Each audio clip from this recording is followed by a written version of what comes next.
It's been around for a long time.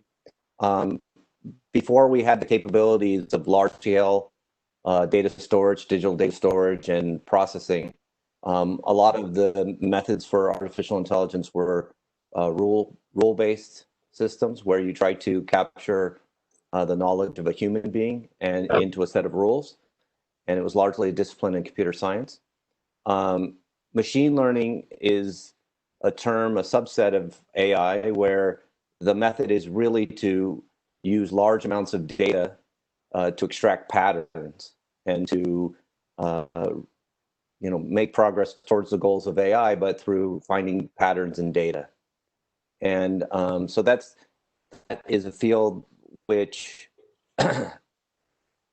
overlaps, statistics, signal processing, computer science, et cetera. So it's a kind of a much broader historical field. And data science is really the set of knowledge and tools that drive machine learning algorithms. So provide the data pipeline, data harvesting and data pipeline, and so forth for driving machine learning. Because these things take, depending on the scale, it could be as small as gigabytes or even hundreds of megabytes of data. But at scale, it could be petabytes of data, even on a daily basis at these large companies. Okay. Wow. All right. So there are so many buzzwords going around which sound very similar.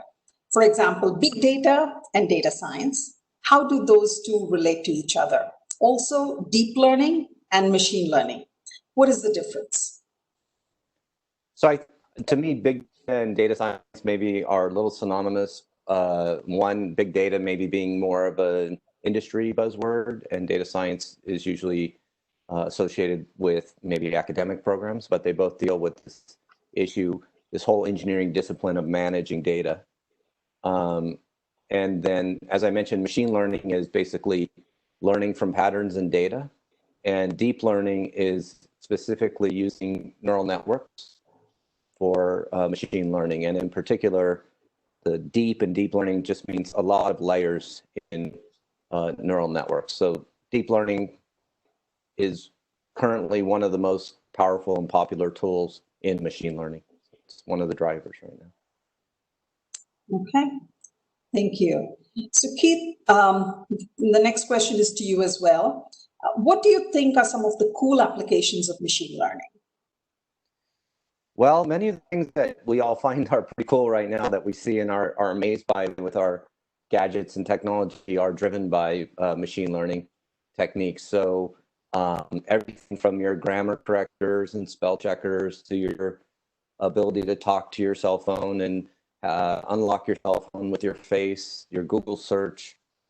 These are all driven by machine learning technologies. I think so some major core technology areas where machine learning and deep learning in particular has made a big advance is speech recognition, so speech, computer vision, so basically using cameras, recognizing objects, tracking objects, segmenting images, and do foreground and background, and what people call reinforcement learning, which is basically using machine learning for control systems, control theory systems.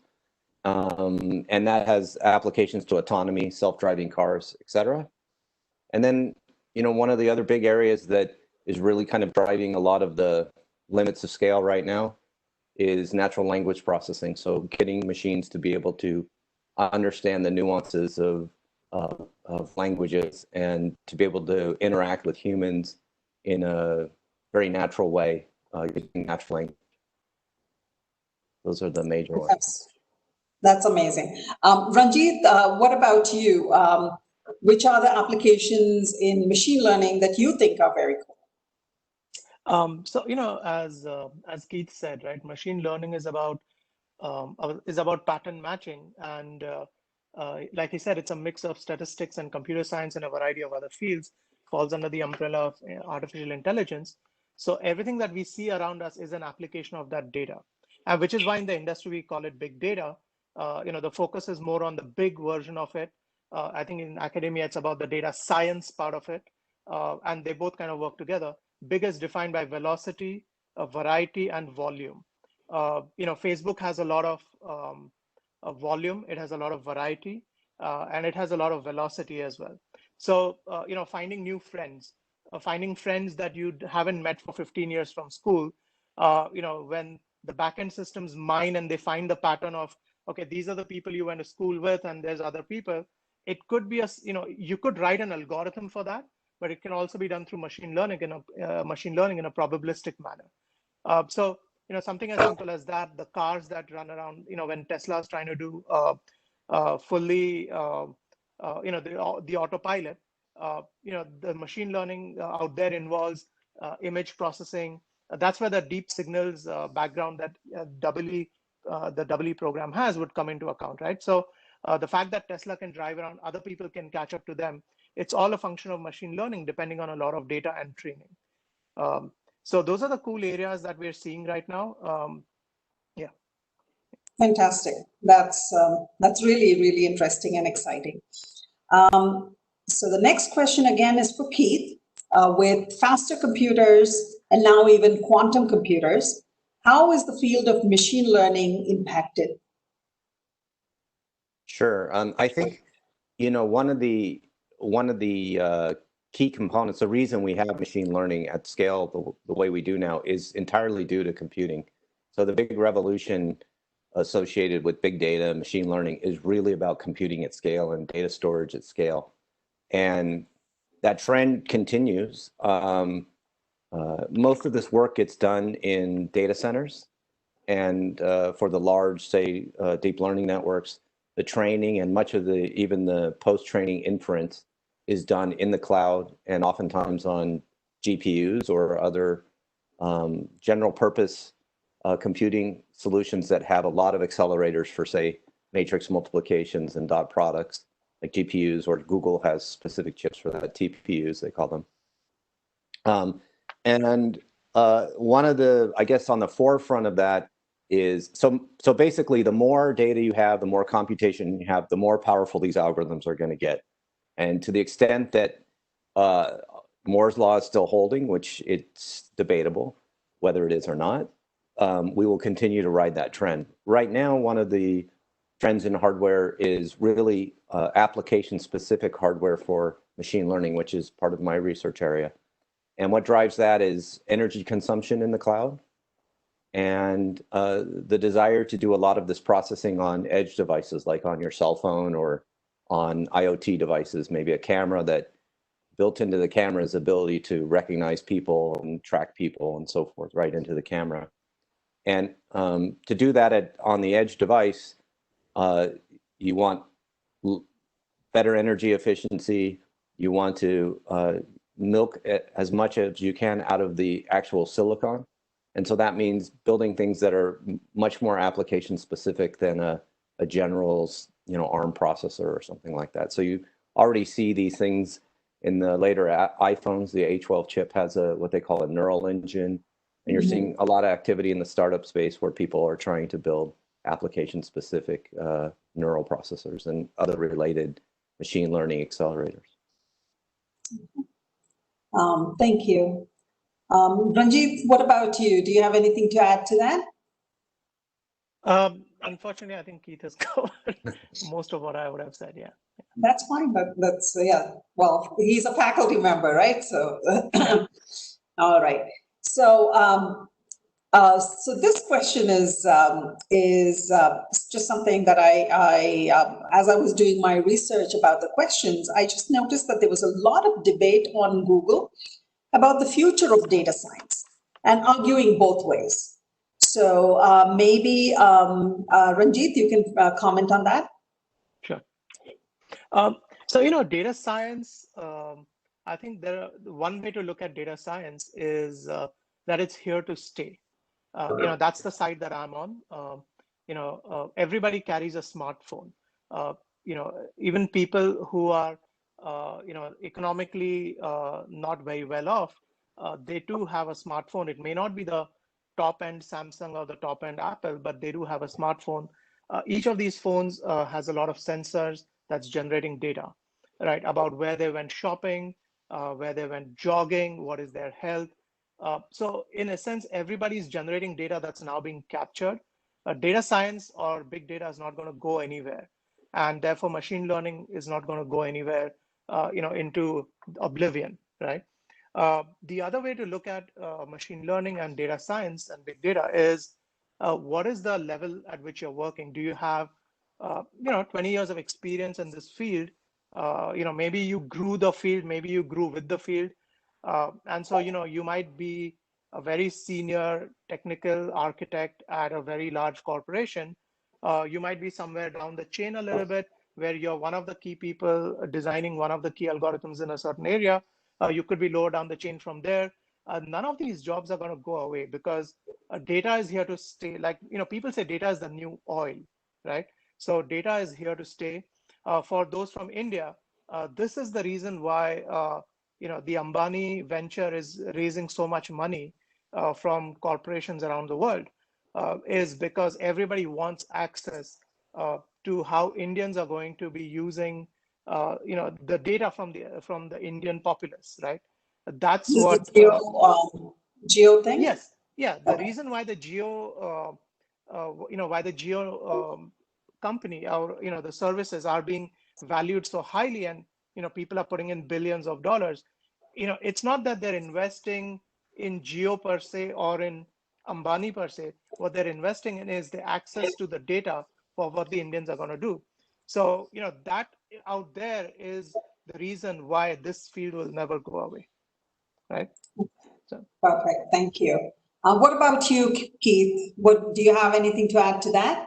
I mean, I think in some sense the perspective I have is that it's really just getting started. So the tools we've been, collectively, people have been working to build these tools and to democratize these tools.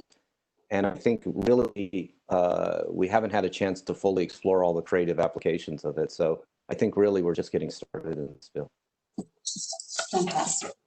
So, so the next question is, it seems like machine learning can do anything, but there must be something that it's not good at doing. So what is machine learning not good at doing? And so what are the open problems in the area?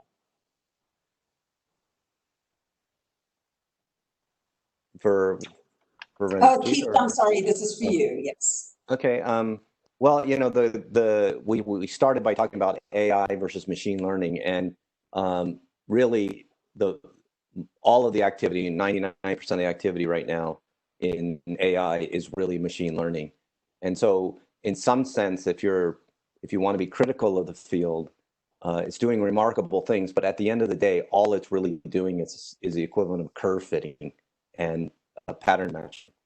So people argue that there's no real intelligence in it. You're just finding patterns in data. And so that, the ultimate challenge is the Turing test. Can you make a machine that you can interact with a human and you can't tell it's a machine at all? It seems like a human. So that's the main, I think the main criticism is that we're really not moving towards what people call general intelligence. You're just solving some perceptually different problems. So like image understanding or natural language processing and understanding. Those are, you're using pattern matching techniques to give a facade of real intelligence. Along with those, some of the research areas that are emerging as all of these techniques move from sort of, the R&D lab into our everyday lives are issues of things like bias in data sets and machine learning, and a lot of issues relate to safety.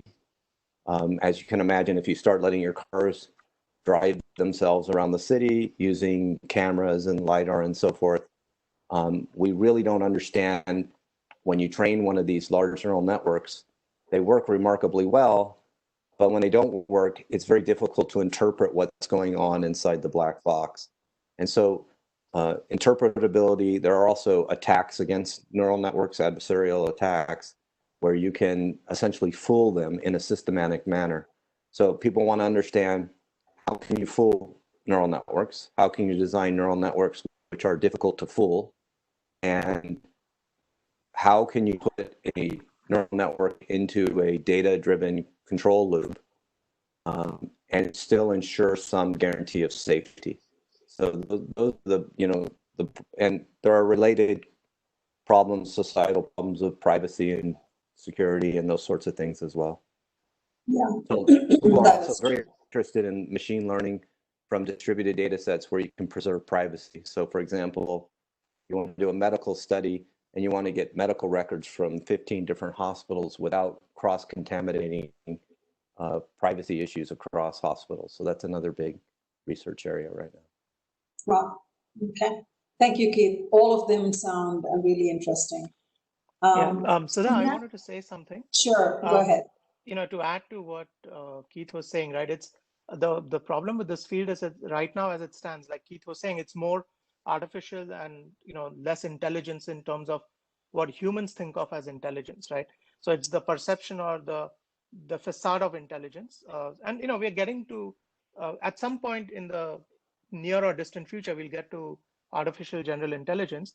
But to give an example of another area that Keith spoke about, I think somebody recently took a Tesla and made it speed up to 85 miles per hour in a 35 mile per hour zone.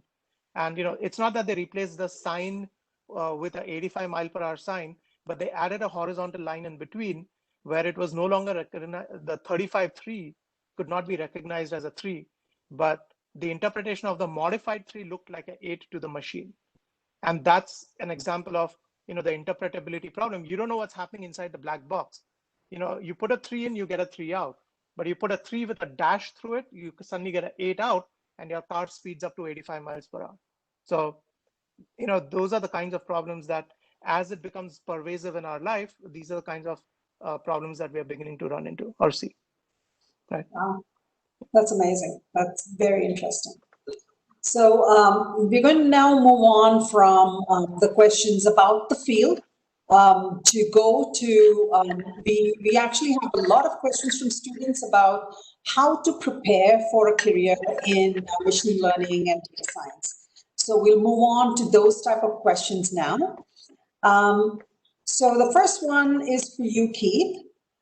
Will students from a non-CS or IT background with a bachelor's degree be able to pursue a master's degree in machine learning and the data science domain?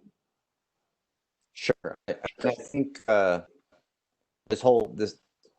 to preface the whole discussion, I think as Ranjit has alluded to, this is a huge field. So it crosses the industries, it crosses disciplines. And so machine learning and data science, you could be working as in a medical facility and be a machine learning data scientist. You could be working in a automotive factory and be a machine learning data scientist. And so there's room to grow and play in this field regardless of your background. So regardless of whether you really like to do nitty-gritty software engineering or you want to do pure mathematical theory, there's room from across the spectrum for jobs in this field. So, I think we're going to touch on some of the degree programs at USC, but Sudha mentioned that I'm a professor in electrical and computer engineering. And so in particular in our field, we've in our department, we've introduced a master's degree with a specialty in machine learning and data science. It's a very ECE-centric approach. So we are expecting our students to come in with an ECE background as opposed to a computer science background. And I think we're going to touch on some of the other degree programs which are specifically tailored for people who do not have an undergraduate degree in computer science and whose primary interests lie outside of computer science or specific technical fields. They could be in public policy or, medicine or communication, sorts of things. Yeah. No, thank you for that, Keith. So the next question is also for you. It says, what software should I learn for me to prepare to go into this field? So.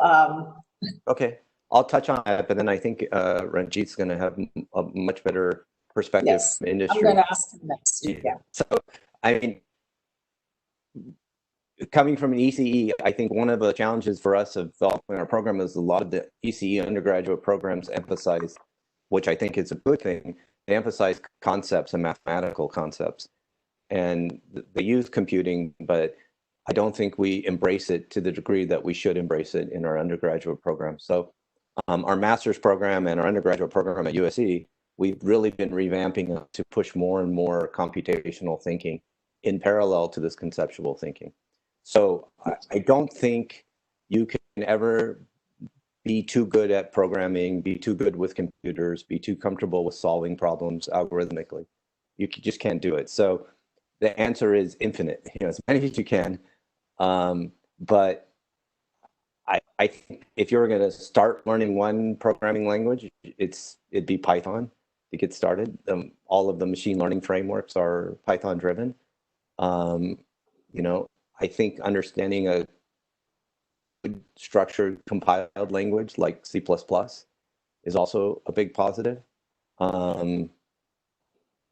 Those are the two big ones. I know there are other languages that are very exciting that people are using these days, like Julia, which is a scripting and compiled language, kind of like Swift as well. And then, database languages, like familiar with SQL, those sorts of things. But I think Sanjeev's got a lot better perspective on this. Yeah. So Ranjit, what would you like to add to that? And there's another audience question which says, how many software languages do you know? So you can answer both of those at the same time. Okay. All right. So I think I'm going to draw on Keith's answers and examples. So how many languages do I know? 12 actively, probably 17 if you count dead languages like COBOL and Fortran and what have you. Right now, that's not a mark of achievement. That's just the necessity of the job or of the task. I consider myself a problem solver, and that's what Keith was saying, is you pick the tools that you want to solve the problem with, right? So, but if you had to pick one tool, Python's a great example. It's one of the best for machine learning. JavaScript is another very good example. If you want to take the machine learning to the end device, JavaScript's a great way to do it, Python too. If you want to do it at the back end, Python, again, comes out on top, right? So, but the essence is not on the language. The essence is on the structure of a language, understanding, assemblers, linkers, compilers, interpreters, what's the difference? What are the roles they play? How does it fit together? What is it, the problem that it solves for you? And once you understand that, then you go higher up the stack to a higher level language. For instance, C is a lower level language. Python is a high level language, but they each solve different problems. And so you really need to look at the problem you're trying to solve. Even in the domain of machine learning, you could do your model building, with the Onyx models and with Python-based toolkits. And once you have it down, then you could actually build a C-based solution using MLlib to translate the model from Python to C. So, C has a place, C++ has a place. They both have a place even in machine learning. It's not that you only do Python, but Python is the best gateway into this world. What do you think, Keith? Do you agree? Yeah, absolutely. I mean, so when Python is, I think it's a great language. The only limitation, as you mentioned, is the interpreted language. So eventually, you want to run real time with simple loops, it's going to be very inefficient. But for all kinds of exploration, prototyping, and non-real time, it's very powerful and very simple to learn. Okay. So the next question is about math. How much math does a person need to know to get into this field? And does one interested in machine learning need to have a strong background in statistics? Keith, this question is for you. Yeah, again, it goes to what your career goals are, what actually interests you. So if you're really interested in writing, in being a software engineer that works mainly on integration of different software packages to solve some large scale problem, you may not need, the equivalent of a graduate master's degree in statistics. But if you want to work more on the research side, then yeah, it's got a significant mathematical component. So I think actually Ranjit can comment on this quite well because he's gone through our program and he's seen the differences between academic and industry culture in different parts of the world. So you wanted to pick that up. Yeah. Okay. Ranjit, Yeah. So what I would say is the Indian education system has some strengths and weaknesses. The American education system has different strengths and weaknesses.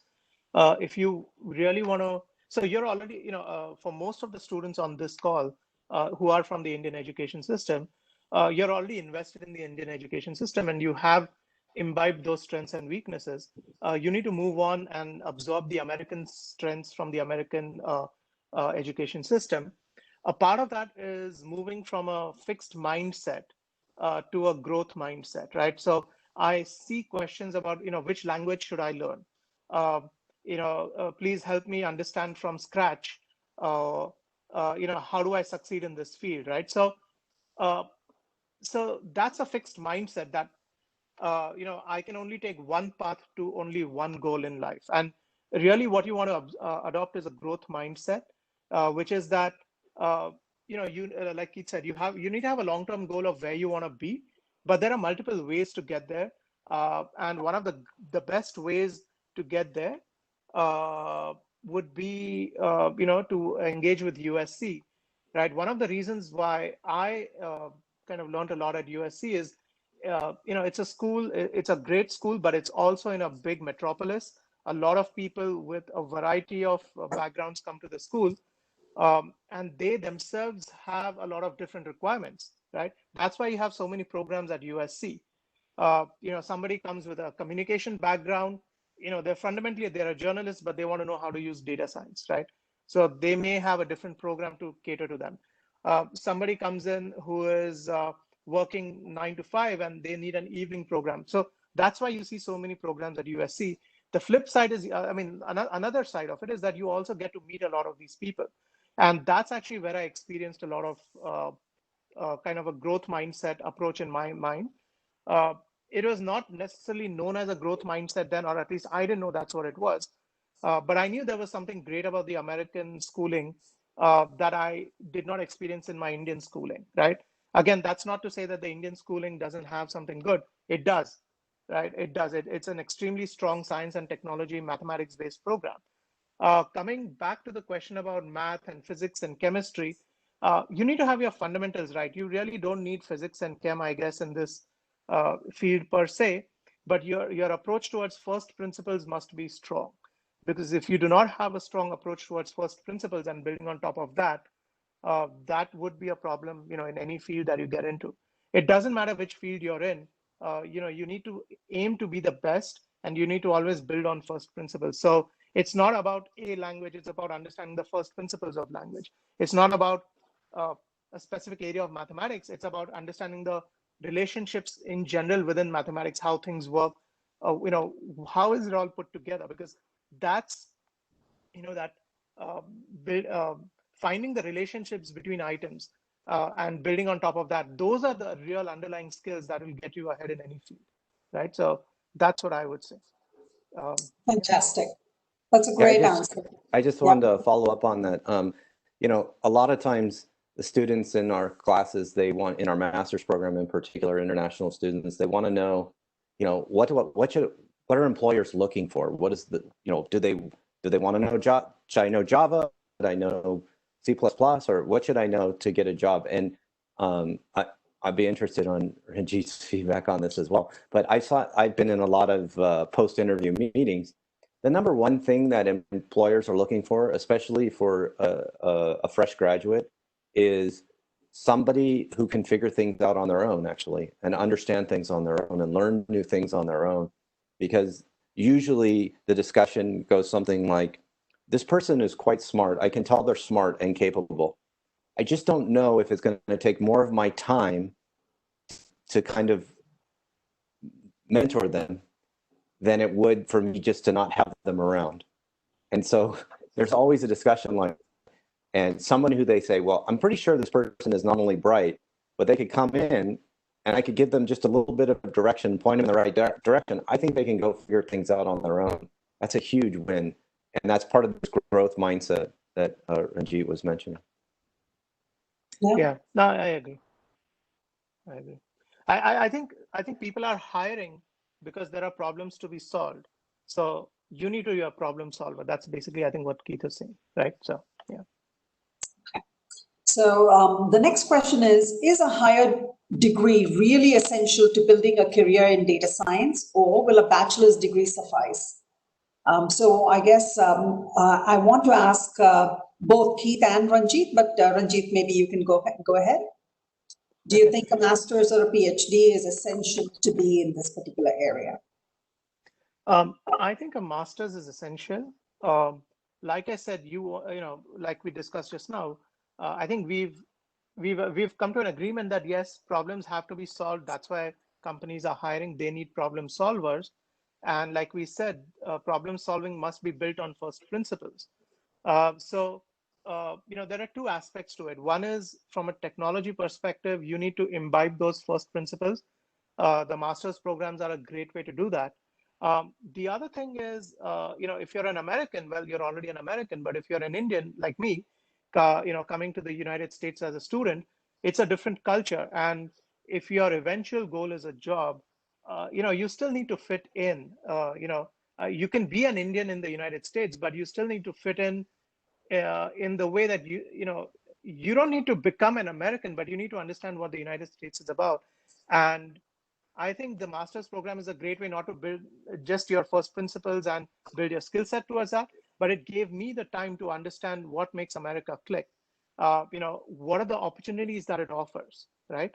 And everybody can be an American, but it's not going to be handed to you on a platter. You need to go figure it out for yourself. And that's a part of the American journey, is to figure out who you are. So I think the program, a master's program affords the opportunity not just to find machine learning, but also to find yourself within the American perspective. That's what it did for me. So. Keith, what about you? What do you think? Is it important to do a master's? I feel like I said before, that it's a huge landscape, and I think most of these are driven by your personal goal. So if your goal is to be an engineer and you want to write software primarily, or you want to design embedded systems, I think I've seen a lot of people with a bachelor's degree be successful doing that in industry. I think most of the technical leads in companies have a master's degree. And then I think if your goal is to do more R&D as opposed to be in the product line, then almost people have a PhD. So you have to decide what you enjoy doing and where you think you'll find the most satisfaction, and then you have to plan your degree options appropriately. But a master's degree is certainly a good option for a large fraction of people. If you want to do hardcore engineering, then having a master's degree helps. Like, not able to do it with a bachelor, I think it helps a lot. If you want to be a technical management person, eventually having a master's degree helps as well. That's great. So the next question is again to you, Keith. So this question is from an audience member from the US. And his question is, as a computer science major, what minor would be most beneficial for me to pursue if I wanted to pursue a career in machine learning? So I guess he's in the bachelor's degree, and he's asking about which minor. Well, I would say electrical and computer engineering is a pretty good one. Okay. I think, like I said, machine learning in some sense is adaptive signal processing, statistical signal processing. And one of the things that you would get in an electrical engineering program is the view of the world in terms of signals and systems, and understanding how to interpret signals in terms of frequencies, and understanding the role of feedback and how that can enforce stability or cause things to go unstable. these are all ideas that are really in the domain of historically of electrical and computer engineering. Other areas are mathematics, obviously, as we've touched on. Mathematics is a good overall background area, and where you can learn statistics and optimization. Those are two big areas for you. Or if you already have a feeling for you of the application domain or the industry you want to go into, that could also be a good areas. Like at USC, we have what we call a CSBA degree in the computer science undergraduate program. And that's a computer science and business administration. And that's quite popular. So you have students going through that. And like actually one of our long-term student services person, Diane, her son went through that program at USC. And then he did a master's in computer science. And now he works in a hedge fund as a data analyst. Okay, that's good to know. So the next question, again, this is, goes towards preparedness. How, a lot of students like to do certifications and online courses, and they want to know if that'll help when looking for a job. So Ranjit, this question is for you. When you are hiring, do you look for a student who has certifications and online courses under their belt? Okay.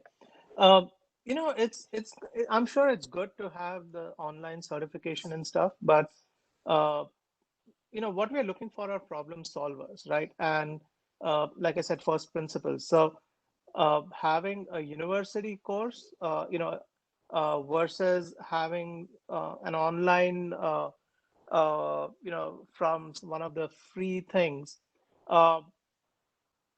there is a difference. If the person is adaptable, maybe there's not much of a difference. And really, the way we gear up our interviews is they're really not interviews, but they're more interactions. And we evaluate the person for who they are, what they bring to the table, rather than, tick boxing, against their resume. So yeah, it could help somebody who is really driven.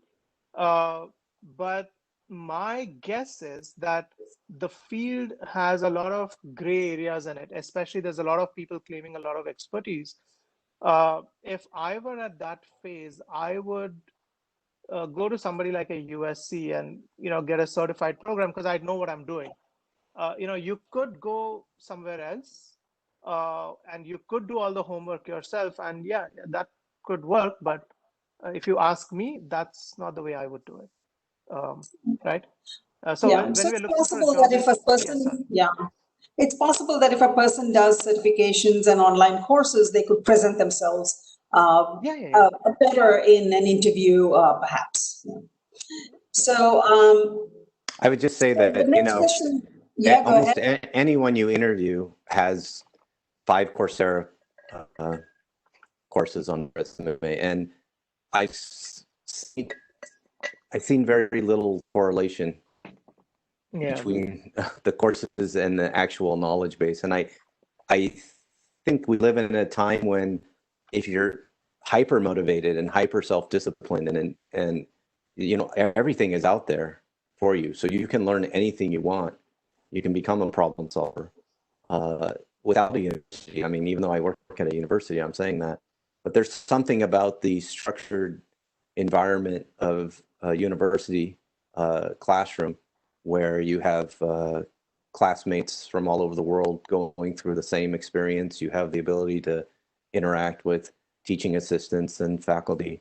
And I just don't think you can substitute that with a massive online course that has to cater to one common denominator. And I think it kind of waters down and it doesn't hold the students to the same degree of accountability that an in-person test, for example, does.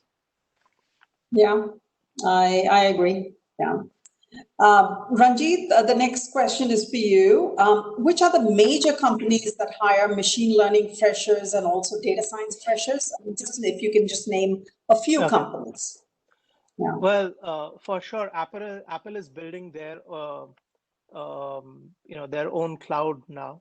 So Apple, Amazon, Facebook, Google, Netflix, the oil companies, anybody who has a large amount of data, right? So literally anybody out there who has a large amount of data. I'm sure that, within India, Geo, would be hiring big time, because at the end of the day, they've sold a stake to Facebook, but I'm sure they don't want to get overwhelmed by Facebook's expertise in machine learning, big data. So I'm sure Geo would want to build their own expertise. So anybody and everybody who has data is going to be, throwing jobs at people with the right skill set. I can assure you of that. I mean, that goes without saying. Candice, you want to jump in and say something about this? I would. It's definitely across disciplines. And in terms of who comes to USC to hire students with this skill set, healthcare is in deep need right now for this space. And it's new for them to reach out to engineering schools for help.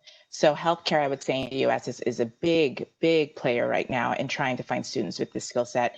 But it's across all disciplines, honestly. You will have, General Electric, Facebook, Amgen, Genentech, government agencies, all looking for students with this skill set. So this is one of those threads needed in every industry. Oil and gas is another group that I would say is constantly looking for students with this skill set. And again, it's important for students in this field to realize that you need to think outside of the box of who you might want to work with or who you think is hiring. The need is everywhere. So just be very open when you're looking at industries and organizations. Okay. Great. Thank you, Candice. So the next question is I guess, for Keith and for Ranjit, either one. Those that are passionate about research and are looking to work in academia commit time to do a PhD. But if the plan is just to get a job in industry, is there any advantage to doing a PhD? Keith, you want to go first? Yeah, I'd say that it really depends on, again, what your goals are. So if you really want to go into, say, if you want to work at Microsoft Research, then yeah, there's a huge advantage to having a PhD. In fact, probably, I don't know exact numbers, but it's probably over 85% of their research staff are PhDs. If you, some people, I think part of the mentality is that it is a very, it's a growing area. There's a lot of jobs. So, you have to, I know it's difficult because you're investing and you want to get a job. But if you can sort of condition in your mindset that I'm going to get a job and go to the next step of which job do I really want to do?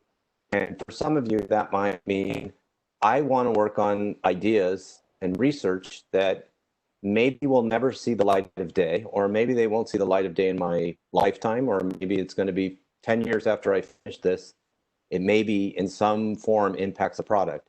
Some people get, they get satisfaction from that. Other people say, well, whatever I'm working on, I want to see it in my friend's hand working in 6 months. And so that's a different mindset. So if you're in that latter mindset, a PhD probably is not going to help you very much. A master's could, but I don't think you need a PhD for that. There's absolutely nothing wrong with that.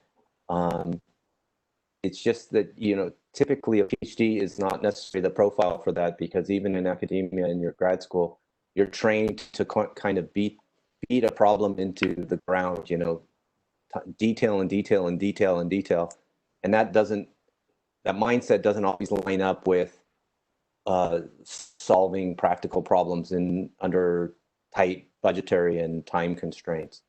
That's, you don't have time to solve the problem 6 different times and compare the solutions. You solve the most difficult problems and you move on. You don't even solve necessarily maybe the most interesting problems. You solve the most important problems and then you move on. You ship the product.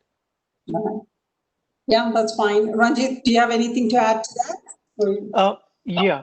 So I think, to add to what Candice said, since I'm a venture capital partner, I'm actually helping somebody raise money and set up a Canada operations for a healthcare startup that's going to do AI to evaluate cancer and other, digital pathology concerns, right? So, and, drawing on Keith's answer, what we're looking for as a chief science officer out there is somebody with a PhD, right? So they would have the patience to build the research over years, and the people below them would be PhDs or masters. And then, for the tasks significantly below that, you'd have people with a bachelor's or maybe not from the computer science doubly technology field, but who are capable of cleaning the data and things like that, right? So that's the kind of structure that we're building. So I think that should give an idea of what roles a PhD could play, even from an industry perspective. Yeah. Very good. So, Candace, I think we're going to move on to you now. While I put your presentation up, maybe you can go ahead and start answering one particular question. Are there jobs for international students in this area in the US, or do you require citizenship? Definitely jobs in the US for students, and you do not have to have citizenship. So I was able to pull up, at least for the last academic year, a highlight of recruitment opportunities for students who were F1 visa students and in need of sponsorship of some sort. And in this specific field, and I know I'm just thinking of time, but for this field, we had 205 organizations actively recruiting F1 students in machine learning and data science.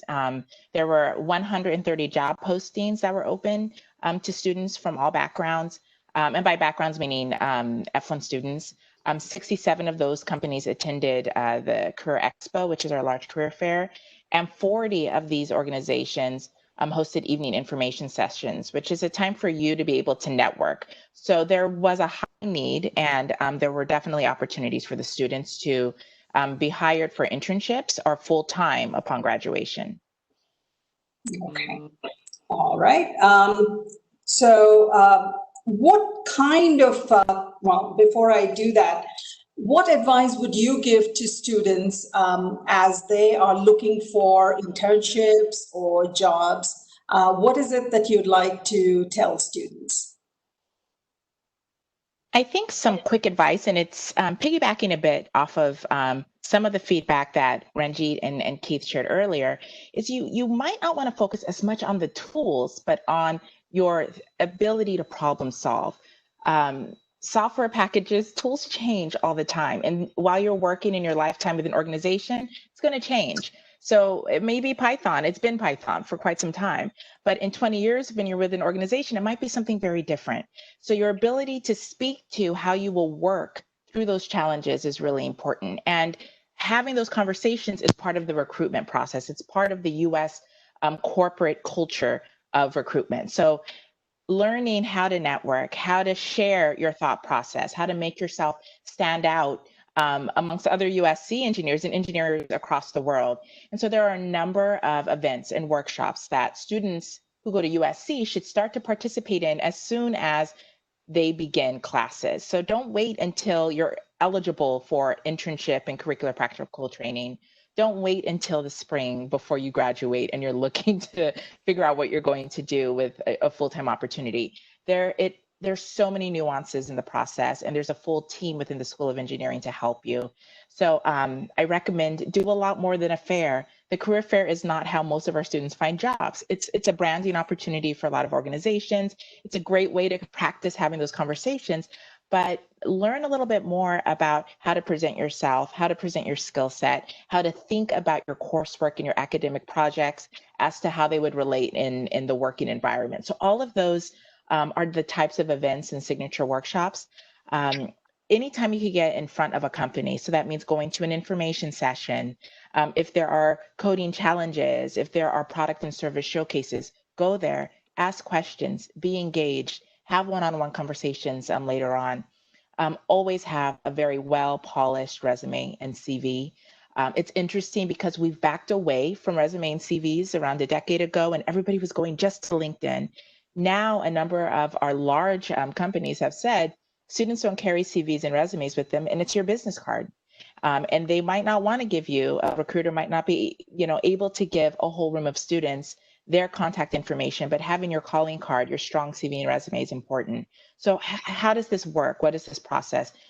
you should start connecting with a career connections team or career services team as soon as possible, so you can understand the nuances and make sure that you understand the process. It's a part-time job finding a job, but there are people here to help you. Yeah. Yeah, and Candace's team does a fantastic job. You will see that in the next few slides. So what are the kind of companies that come to recruit on our campus for students in machine learning and data science, Candace? I will move. Okay. Yeah. If you move ahead, forward, and this is a snapshot of the companies who were recruiting just this past academic year. So this is just people that were physically recruiting students in this space. So it's a long list of companies, and I hope the text isn't small, but feel free to go through.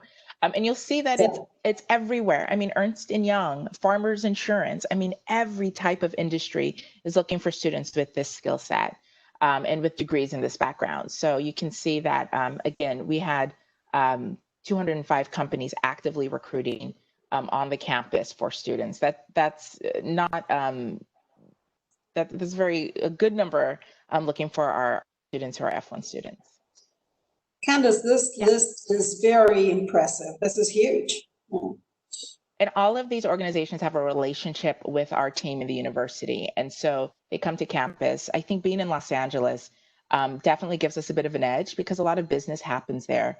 And so we'll get a call. The team will get a call and say, hey, you know, I'm from Yahoo. I randomly have meetings here today. Is there a way for me to connect with some of your students? We have an opening. I have a rec I need to fill.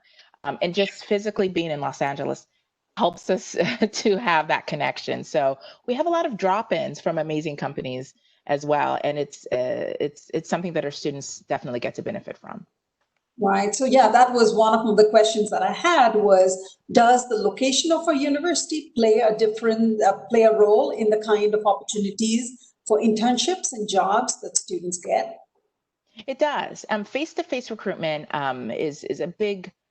has been a big part of the recruitment culture. It's very different now. I mean, this is how a number of our students are interviewing for jobs in the next few months because companies aren't traveling. But when they were traveling before the pandemic, they had very limited funds. And so they knew they could only go to 3 cities. Where are they going to go? And what universities are they going to recruit from? And luckily, the University of Southern California in LA has been on that list for a number of our partners. So they constantly are making that effort to meet with our students, meet with our faculty members, understand what projects are going on. They have a better understanding of what's happening within the Viterbi School. Well, okay. So, all right. So what are the kind of jobs are the students getting? I mean, these are the companies you gave us a very impressive list of companies, but what are the kind of titles that the students are getting? Well, this is just a snapshot of titles that job titles that students who graduated this past spring shared. This is something that we pull from a first destination survey. It is not required from students, so it's a small sample of information, but these were just some of the full-time job titles that our students were able to share with us. So data engineer, a number of data analysts, a number of systems architects, surprisingly, are also graduating with this degree type. So it's a lot of repeat titles, but these were a few that we gleaned from our first destination survey. Okay, that's wonderful. So I'm going to next move on to some of the programs that we have at USC that will lead to jobs in this particular area. So these are the master's programs in the machine learning and the data science areas. So I'll just move on to those slides next after I introduce you to our very talented staff in our career office. So these are those are just the faces of the team. A number of students are surprised that there are humans that they get to meet with and go through this process, that this is not, everything is not online or something like an Indeed. That's part of the process, but you actually have consultants that will work with you as well. Yeah. All right, so the first program that we have is actually based in the electrical and computer engineering department. And I will ask Keith to talk a little bit about that. And I think Keith in the comment section has given the URL for this program. Keith, you want to talk to us about this particular master's program? Sure. This is a new program for us. I think it started 2 years ago. And we have just finished a pretty significant revision of it as well.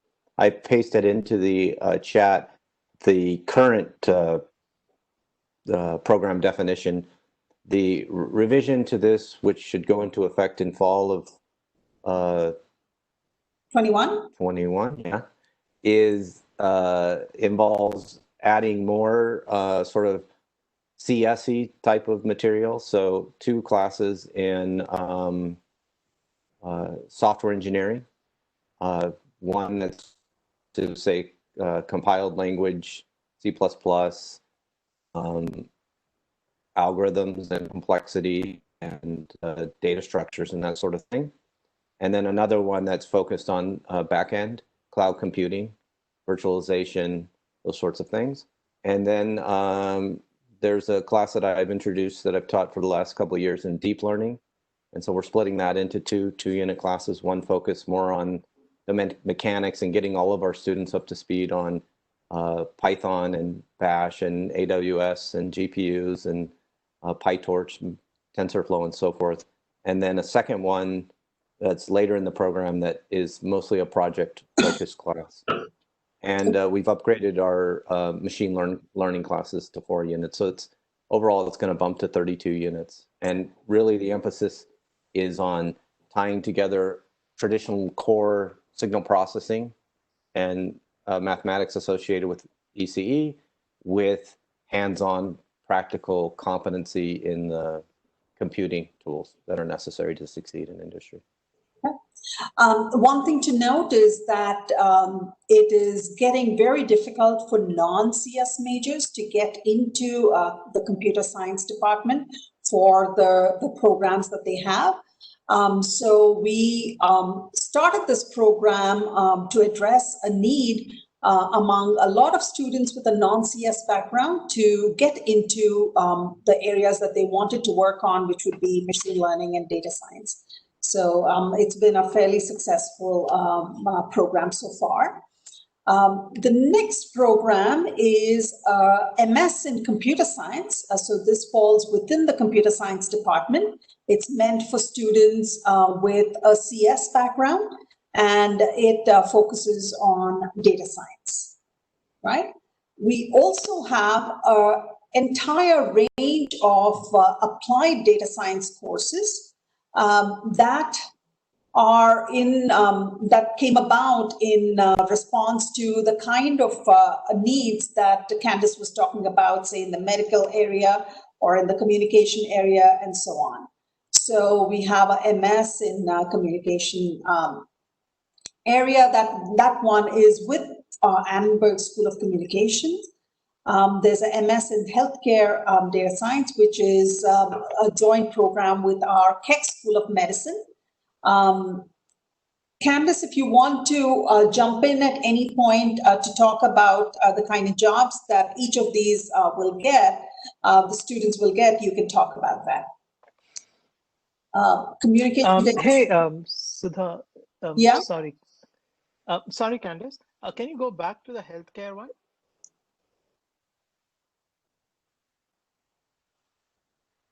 Okay, not yet. Okay, I can do that in just a bit. Sorry about that. I should have jumped in okay, earlier. over here? Yeah. Yeah. So this is a great program for the startup that I'm helping in Canada.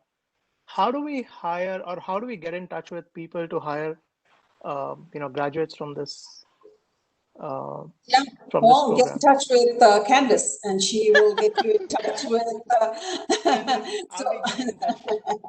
We need to hire towards that healthcare AI platform that I spoke about. So. Okay, wonderful. Thank you. Right, there is this MS in public policy that you could also choose. You need not have an engineering background for this particular degree. So there are many, many different areas that are looking for these data scientists. So these kind of programs are there. It's if you're interested in those programs, please go ahead and look at the URLs that we've given. And I think Keith has been typing some of them out in our chat. But our website for all of this information is uscengineer.com. So if you were to go there, or you can write to me, and that's my email address. Feel free to take a photograph of this screen at this point. And so what we are going to do next is take a look at some of the questions that we have from the audience that have come in. Seems like we have a lot of those questions, and see if we can answer a few before it is time for us to stop the show. We are already about 5 minutes over, but we could probably spend just a little bit longer. Let's look at some of the courses.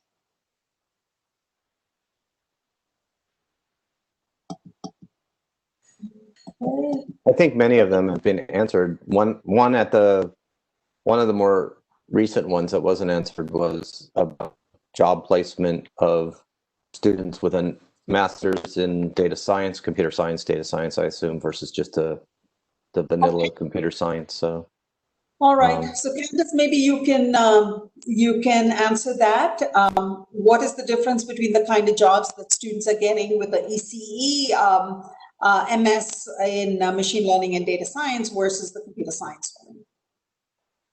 They're definitely similar in terms of it spanning industries, but the roles are very different, and we still have a number of companies that are hiring students from outside of the US with the skill set. So I don't have, that was a whole other slide deck and a lot of other details. So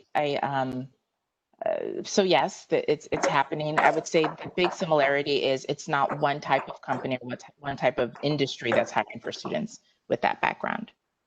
Yeah. And I'm looking for the question to make sure I'm properly answering it. I'm scrolling through. Yeah. Okay, how would a MS in data science program be different from a MS in CS program with a specialization in machine learning and AI? Keith, any guesses to that answer? these might, as you look from university to university, might fall into the marketing category. But generally something that's data sciences oriented would involve more on database systems and maybe cloud computing concepts, whereas AI, ML would be maybe a little bit more on the mathematical side, algorithms and statistics and optimization. But I suspect if you see two programs, one called an MS in data science, another one called MS in AI and ML, you're really going to have to deconflict those yourself by looking at the course requirements, and they may be very similar. And it's just the marketing terms that were chosen. Okay. So Candace, someone here has a question which says, is there any way to hear more about Candace's experience? So I guess they want to hear more about your experiences in placing students in various companies. I will go back and scroll through a few of the companies that hire at USC. Go ahead. So I'll just continue to give tips and just conversations that I've had with some organizations. So another area that I oversee is our continuing education area. And so one of the conversations we had earlier was about this idea of certifications and how that plays into maybe your resume or your skill set. I do want to echo what the other panelists did mention, because the big piece here is making sure that you are able to show that you have knowledge, that there's been some type of knowledge assessment. And from the companies that I've had conversations with about what do they think of, you know, the Coursera courses or the massive, anything massive open and online for students in this area, The big piece was we don't know what their knowledge is once they finish, reviewing these lectures. Does it hurt people? Absolutely not. It might allow you to have better conversations, as Sudha said, during the interview process or networking process. But being able to share with a professional that you have an expertise level in any of these skills is something that's difficult when students have only participated in open online courseware. That is something that you're able to discuss very differently when you go through formal degree programs. And it doesn't mean that it's bad or it doesn't help you, but if you're going to go through a Coursera course and you list that on your resume, they expect you to be able to explain the type of work that you've done using any of those tools. And if you really just have a broad general idea of something, you might not want to list that on your CV or resume, because if it's there, it's seen as a talking point. So just something to be mindful of, because in this area and in this discipline, there is a lot of open, available information to you. You just want to be very mindful and cognizant of how you're reflecting your knowledge in that field or that tool when you're speaking with an organization. And I've seen, unfortunately, some students really get tripped up because they know, oh, I should list Python. And they might not have gotten to that space yet in their curriculum. But they feel like that's going to get them an edge in having that conversation. If you're not able to talk about it effectively and speak about it, and you don't feel like an expert, think about not listing it yet. Wait until you finish your curriculum in the area, and then you're able to represent yourself a little bit differently. So just, I'm piggybacking a bit on something we discussed earlier, but you might want to think about those certifications and how you're willing to speak about it. The companies really, I think another piece is so much of what you're doing in the classroom really does translate into success in the workforce. And so there's this heavy focus on, I haven't had an internship yet, so I don't know how to have a conversation about myself as a data scientist, or I know a lot about machine learning in the classroom, but I haven't done this yet for an organization. You can still translate that into success for a company. So how do you have those conversations? So it's something to think about. You're not at a deficit if you haven't had that job with Amazon yet. We know that's where you want to go, but you still have those experiences from your academic projects. You have experiences from working with faculty members, even in your undergraduate programs. Make sure that you're pulling out those golden nuggets, and that ability to think, that ability to work on special projects, that's what the companies are looking for. Fantastic. I want to comment one thing to follow up on that. It's also related to something Ranjit mentioned earlier, that, the people are looking for problem solvers. And a lot of times from the students, they just want to say, I want to do a bunch of projects so I can list a bunch of projects, or take a bunch of Coursera courses so I can list them on my resume. And the best interviewers, really good interviewers, what they'll do is they'll see a list of 15 projects, and they're going to pick project number 4, and they're going to just drill you on that. And if you don't know the details if you say, well, I designed the system, and then they start asking you questions, and then it turns out, well, I didn't really design that part. Somebody else did that, so I don't know how it works. That's not going to look strong. And so I really think all of the best interviewers I've seen in industry, that's the tack they take on a resume, is they find something they're interested in, and then they want to see, do you really understand it? Going back to my comment about, do they really know what's going on, and can they be independent problem solvers in the company? Fantastic. Absolutely. That is great information. Candice, one more question for you. What is the job situation now after COVID has hit? What are you hearing from companies? What are they saying? Are they hiring? What's going on? Well, they're still hiring. It's just going to be done very differently. So recruitment is happening. Jobs are still being posted, but we're now dealing with everything in a fully virtual space. Not necessarily because of the university, because of our corporate partners. The companies are not allowing people to travel like they used to. They're being really, really conservative. So we still have the same organizations recruiting, but now they're going to be holding interviews over Zoom and Skype. We have career fairs still, but we're now using something called Brazen. They do a lot of the larger information sessions and career fairs for professional engineering associations. So we've been having regular conversations with our companies. They're still working virtually. So for them, This is just a shift with how they're connecting with the future workforce, but they're still hiring. And I'm knocking on wood, there's still a need right now.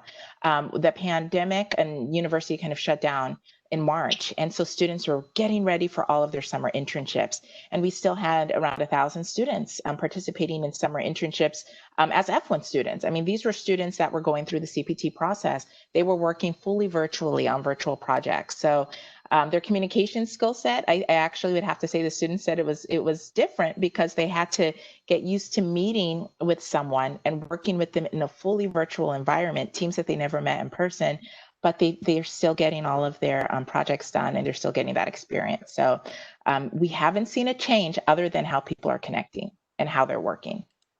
That is really, really encouraging, to hear. Thank you, Candace. So we are pretty much we've come to the end of our panel discussion today. Many thanks to the really, really wonderful speakers, Keith and Ranjit and Candace, thank you. We do have a few more of these career panel discussions coming up. On 12th of August, we have careers in financial engineering. On 19th August, careers in VLSI and embedded systems. And 26th August, we have careers in game development. So I do hope you will pass this information on. In the chat box, if you found that this session was very helpful, please put a note for us. We are completely out of time, so I don't think we can take any more questions, but we really enjoyed doing this discussion together. Thank you so much, and good night from India, and good morning to the people in the rest of the world. Thank you. Thank you.